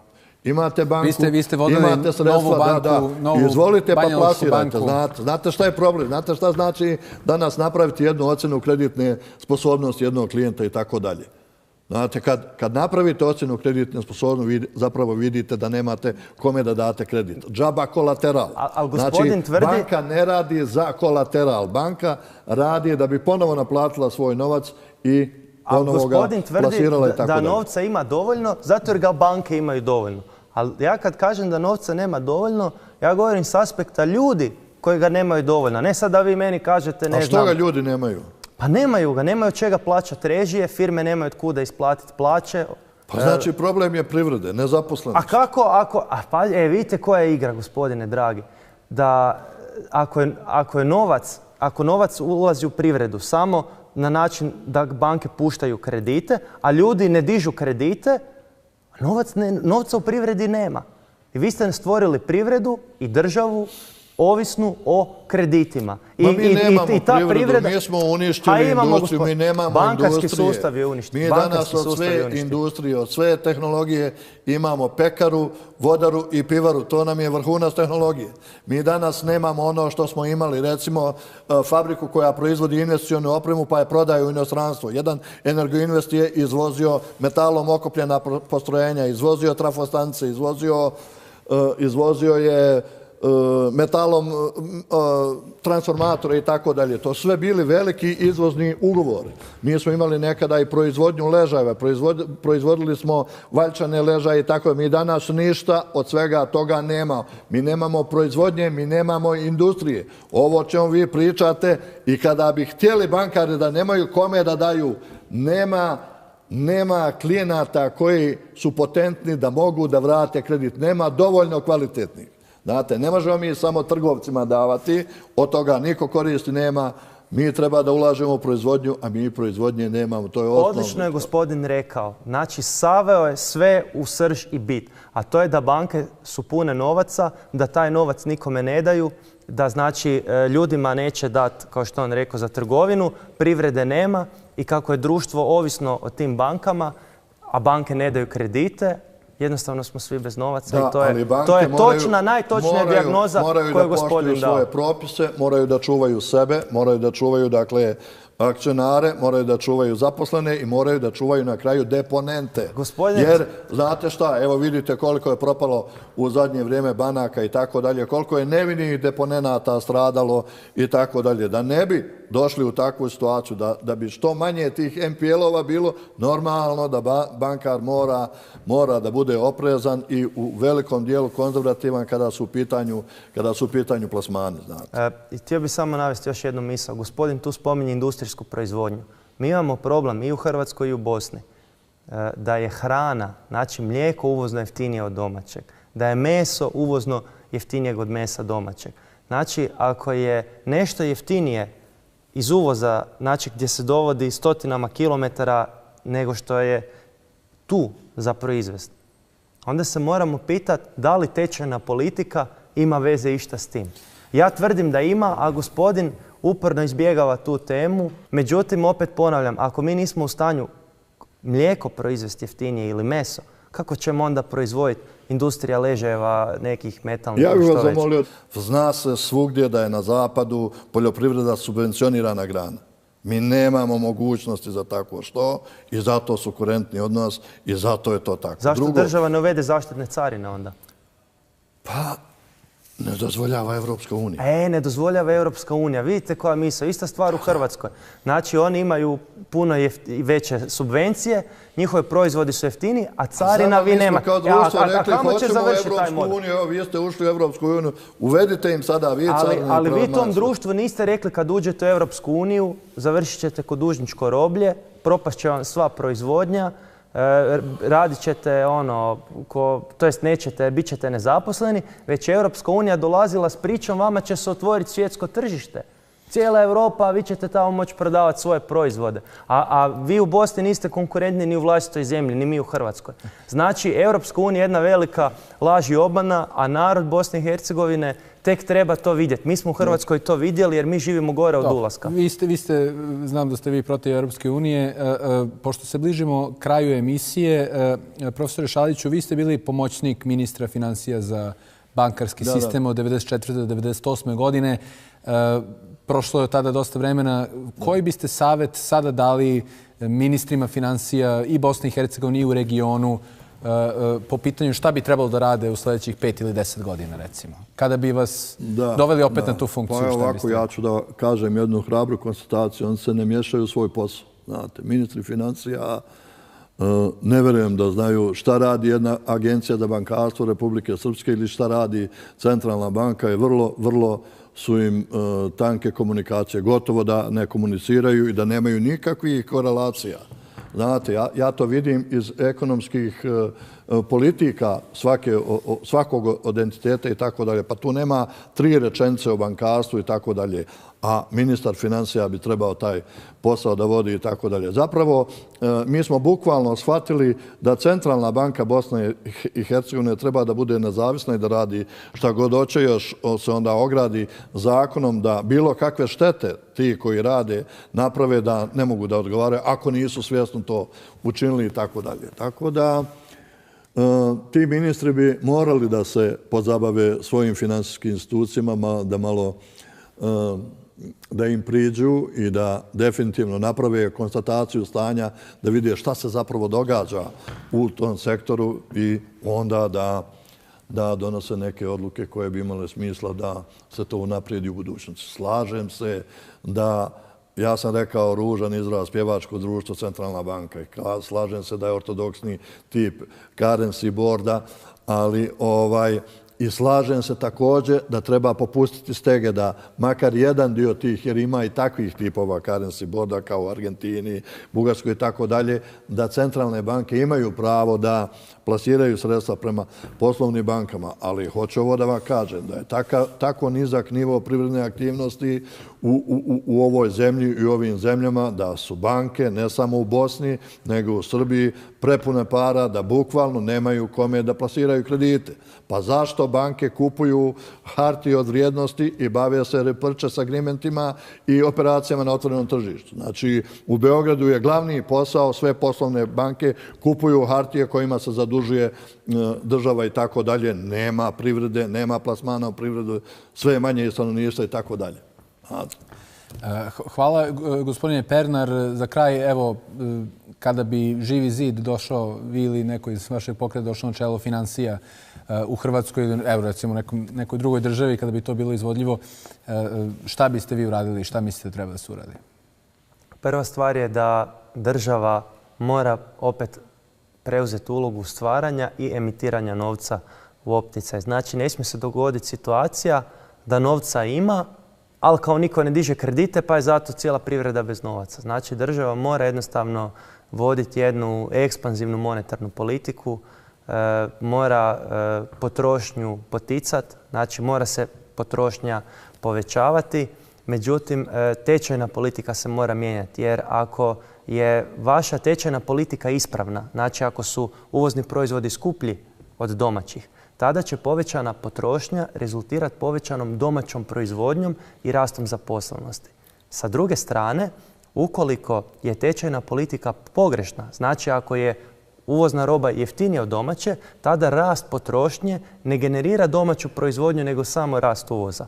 Što znači da treba s jedne strane relaksirati, znači novac, treba ga otpustiti, a s druge strane treba ukinuti valutnu klauzulu i odvezati se od ovih tih monetarnih modela u kojima središnje banke su zapravo glume monetarni suverenitet, a možemo slobodno reći da su ove naše valute u Hrvatskoj, Srbiji i Bosni, one su zapravo monetarni manekeni. Oni glume valute, ali u svojoj suštini one nisu valute. Profesor Šalić, samo kratak komentar. Samo još nešto. Zaboravili smo vremena hiperinflacije i svega toga. Znate, kada je štampao novac koji je stigao, kada država želi da riješi problem, onda ode, ne znam, u Topčider pa naštampa novac i tako dalje. Znate šta, mislim... A što Amerika radi u krizi? Možete reći, ako ne štampa novac? Pustite Ameriku... A sad pustimo Ameriku. Što Europska unija radi kad se nađe u toj situaciji? Currency, ja sam vam rekao da Hong Kong provodi currency borz i danas dan ili funkcioniše na besprijekoran način. Znači... Žao mi je što moram da prekinem. Meni je ova rasprava bila vrlo, vrlo zanimljiva. Nadam se je bila i vama. Mi se vidimo sljedećeg petka u isto vrijeme. Hvala.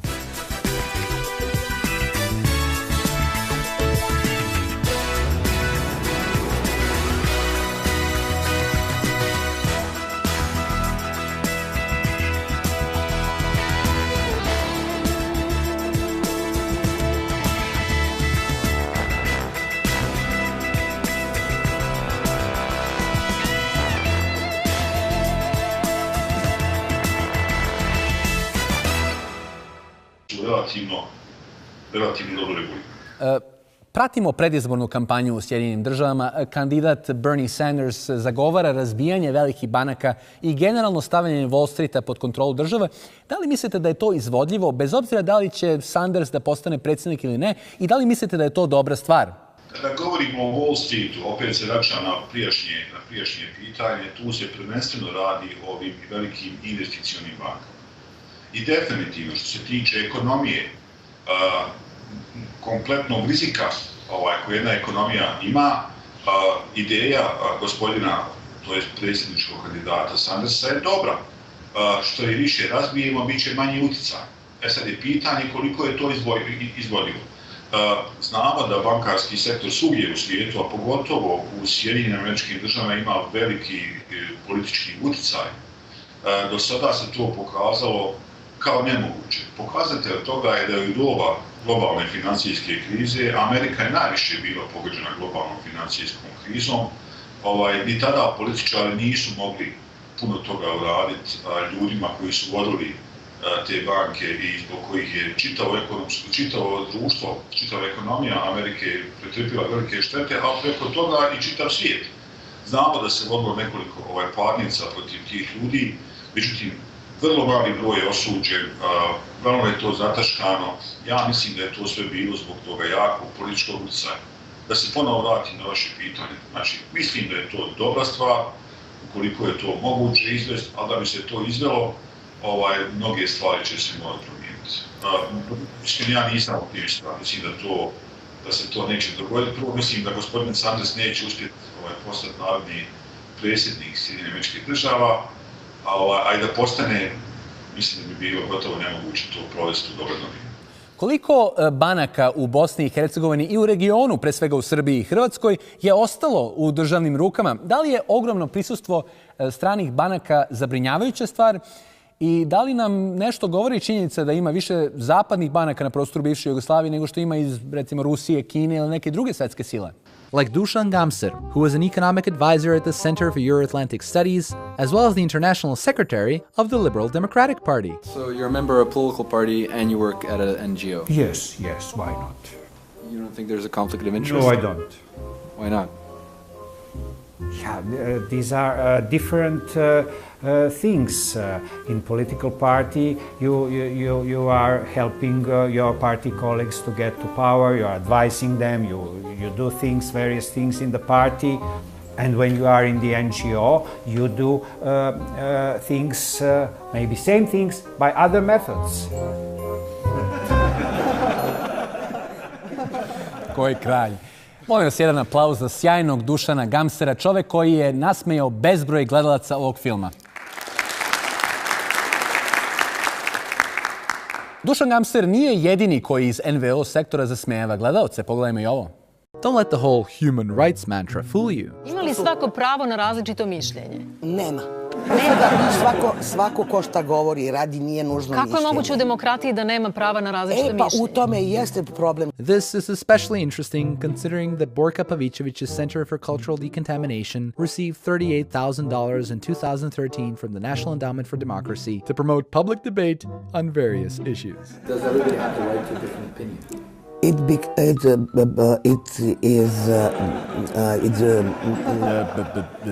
tako dalje, jel?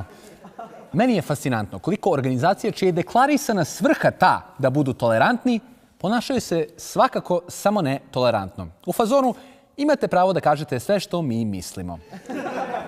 I situacija nije ovakva samo u Srbiji, slično je i u Bosni i Hercegovini. I ovdje ima ljudi koji, recimo, lobiraju za ulazak BiH u NATO. Znate da 99% zemalja koje su članice Evropske unije su i članice NATO i ja ne vjerujem da jedna zemlja ovog konfliktnog regiona ima taj luksuz da preferira ulazak u Evropsku uniju, a da u potpunosti zanemaruje ulazak u NATO. Zanimljiv podatak, 99% članica Europske unije su i članice NATO-a. Vrlo zanimljiv podatak. Ali, nažalost, predsjednika Saveta Atlantske inicijative Nerzuka Ćuraka, od 28 članica Europske unije, čak 6 nisu članice NATO-a. Što znači da taj procenat nije 99, već 79%. Ali dobro, 20% nije ovamo ni onemo, jel? Toliko o preciznosti i jačini argumenta NATO lobista. A da bi gospodin Ćurak, čije prezime apsolutno obožavam, dobio pojačanja, i Jelena Milić s vremena na vreme svrati do Bosne i Hercegovine sa porukama za ovdašnje građane da im objasni zašto je NATO tako divna stvar. Moramo da malo bolje vidimo šta je NATO, kako žive zemlje članice NATO, kako žive njihovi građani, kako to da su to sistemi sa najboljim školskim sistemima, najstabilnim privredama, najdužim životnim periodima. Životni periodi, da. Svi mi imamo te životne periode koji budu dugački i nedefinisani i iznad svega se javljaju periodično. Ali zar nije NATO vojna organizacija? NATO ne krije da je vojna organizacija. Pa da, to sam i ja mislio, jer bi bilo malo teže da jedan vojni savez sakrije da je vojna organizacija. Nego kakve veze ima vojni savez sa školskim sistemom? Pa čekajte, jel NATO dolazi u Ministarstvo prosvete i kaže ljudi, dajte bre da napravimo super školski sistem? A što se tiče životnih perioda, nisam baš siguran koliko ti periodi života traju kad se pošalju vojnici u Afganistan. Dajte mi nekog malo kvalifikovanijeg od Jelene Milić. NATO je prije svega savez država koje dijele iste vrijednosti, to su vrijednosti demokracije, ljudskih prava, tržišnog gospodarstva. NATO je obrambena organizacija. Sa bivšim ministrom odbrane Hrvatske Davorom Božinovićem se već slažem. NATO jeste odbrambena organizacija, osim kad je napala Jugoslaviju, ali to se ne računa, jel? Odbrambena organizacija koja štiti tržišnu ekonomiju, tačnije neoliberalizam. Sistem koji ide u korist krupnom kapitalu, bankama i velikim korporacijama, a nikako svima nama. S tim što ta priča više ne prolazi kod birača. Prolazi priča o sigurnosti. Pošto integracija prema NATO će donijeti Bosni i Hercegovini i sigurnost, i stabilnost, i ekonomski razvoj koja ova država to tako treba. Sjajan argument. To tako treba. A sa nama se putem Skype-a uključuje profesor sa katedre za financije Ekonomskog fakulteta Univerziteta u Sarajevu, Muharem Karamujić. Profesore, dobroveče i dobrodošli u emisiju Globalno. Sa moje prvo pitanje ima veze sa odnosom građana Bosne i Hercegovine, pa i drugih država u svetu, prema bankarskom sektoru. Da li postoji poverenje u banke i da li bi trebalo da postoji poverenje u banke da jednostavno ne rade u interesu građana? Pa povjerenje definitivno treba da postoji, jer banke vrše nekoliko značajnih funkcija. Jedna od najbitnijih je platni promet. Kao što se neki od vaših gledalaca sjećaju, mi smo prije imali SDK, službu društvenog knjigovodstva koja je to radila. To je nestalo. I sada smo osuđeni na bankarski sektor. Tako da bez toga to je u stvari živa kucavica ekonomskog sistema. Inače, trebamo razdvojiti po meni dvije vrste banaka. To su takozvane servisne banke koje su izuzetno puno regulirane i koje vrše manje više funkciju platnog prometa, štednje i tako dalje. Pružaju znači usluge građanima. Imamo investicione banke koje se u stvari bave špekulativnim investiranjem. Problem u svijetu je nastao i uvijek je i bio i sada je trenutno, pogotovo u doba ove globalne financijske krize, sa ovim investicionim bankama koje su bile manje regulirane i koje su željele da ostvare enormni profit, kao i svako kapitalističko preduzeće, zato ih ne možemo kriviti, znači što više profita, to bolje. Sada, da li postoji povjerenje, ukratko, pretpostavljam nemamo puno vremena, što se tiče Bosne i Hercegovine, pa mislim da povjerenje postoji, da je naš sektor relativno dobro reguliran, a pokazatelj tog povjerenja je da trenutno imamo negdje oko 16,5 milijardi konvertibilnih maraka štednje, znači svih faktora od države, stanovništva, poslovnog sektora i tako da. Povjerenje, znači kod nas postoji, to povjerenje treba biti. Po meni, mi vrlo malo imamo u našoj državi, vrlo malo imamo investicionih banaka, evo što se pokazalo dobro. Uglavnom su to servisne banke, opet koje su...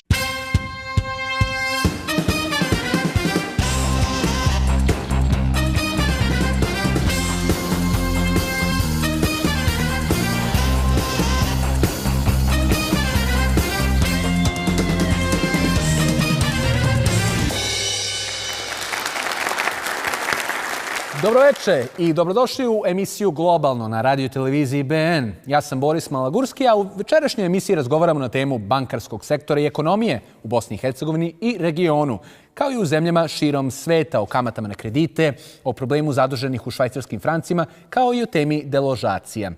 U studiju će nam se uskoro pridružiti i posebni gosti, osnivač pokreta Živi zid Ivan Pernar i profesor korporativnih finansija sa Univerziteta Sinergija Radomir Šalić. A sa nama su i studenti sa Univerziteta Sinergija. Molim se jedan aplauz.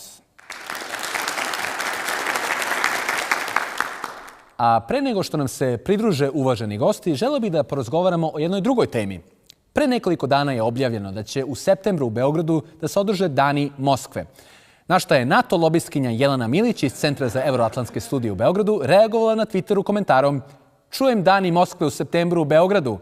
Kamo reciprocitet, odmah Dani Njujorka." Jelena, Njujork nije glavni grad Amerike. Ne znam kako da vam ovo saopštim, ali glavni grad Amerike je Vašington. Neprijatno. Ako govorimo o reciprocitetu, reciprocitet danima Moskve u Beogradu bi bili dani Vašingtona u Beogradu. Ali me čudi što Jelena Milić govori o reciprocitetu. Meni ona deluje da i nije baš nešto objektivna, fair i balansirana. Vi se slažete da i ruska vojska dobije bazu u Srbiji? Ne. A slažete se da NATO dobije ove uslove?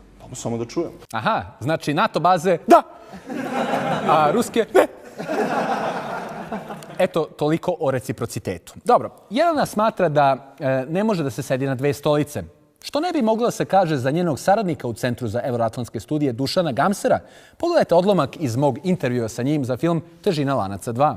Some NGO members were also members of political parties at the same time.